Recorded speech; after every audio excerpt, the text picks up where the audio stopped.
The armed man fatally shot by North Carolina cops Tuesday was given multiple warnings to drop his weapon, police officials said in the wake of violent late-night clashes between law enforcement and protesters. The officers gave loud, clear, verbal commands which were also heard by many of the witnesses. Kerr Putney, police chief of the Charlotte-Mecklenburg County Police Department, said at a news conference Wednesday morning, noting that the fatal confrontation unfolded in a matter of seconds. The killing of Keith Lamont Scott, 43, set off a night of protest and violence that left 16 officers injured as demonstrators threw rocks and blocked a highway, authorities said. The extent of injuries varied, but all are minor enough that they would be released, Putney said of the hurt cops. Scott had been sitting in his car at the Village at College Downs complex near the University of North Carolina at Charlotte when officers arrived before 4 p.m. ET. They were searching for someone else with an outstanding warrant, Putney said. Officers saw Scott holding a handgun as he exited his car. He returned to his vehicle and then exited again as officers approached him. He posed an imminent deadly threat, police said in a statement Tuesday. Putney said officers instructed Scott to drop the weapon after he got out of his car, but he failed to comply.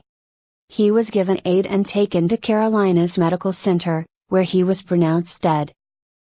Scott's family on Tuesday told local news outlets that he was disabled and unarmed. They claimed on social media that he had been reading a book. Putney said that while a weapon was recovered, no book was found, adding that what police are investigating in the case is a little different than how it's been portrayed so far on social media. He added that he did not know if Scott ever pointed his weapon at police. The officer who fired the fatal shot, later identified as CMPD Officer Brentley Vinson, a member of the force for 2 years, was placed on paid administrative leave, which is standard. Vinson, like Scott, is African American, reported NBC affiliate WCNC and the Charlotte Observer. Putney said Vinson was in plainclothes with a police vest and was not wearing a body camera, but 3 other officers on scene did have them. The footage was being reviewed along with cruiser dashcams and there were no immediate plans to make the videos public, he added. Hundreds of people shut down both lanes of I-85 early Wednesday as police used tear gas to disperse the crowd.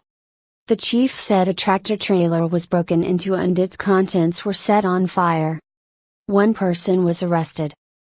As always, our officers tried to facilitate demonstrations and protests. But when that behavior becomes violent, aggressive and destructive, we have to act as we did, Putney added.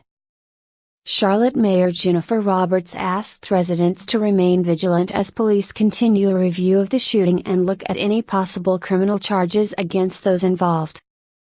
We are calling for peace, we are calling for calm, we are calling for dialogue, Roberts said, adding that she's been in touch with the White House and the governor's office. Attorney General Loretta Lynch said Wednesday that the Department of Justice is assessing the incident in North Carolina. Federal authorities this week opened a separate investigation into the shooting of an unarmed black man by police in Tulsa, Oklahoma. Protest is protected by our Constitution and is a vital instrument for raising issues and creating change, Lynch said in prepared remarks at the annual International Bar Association conference in Washington, D.C. But when it turns violent, it undermines the very justice that it seeks to achieve, and I urge those demonstrating in Charlotte to remain peaceful in their expressions of protest and concern.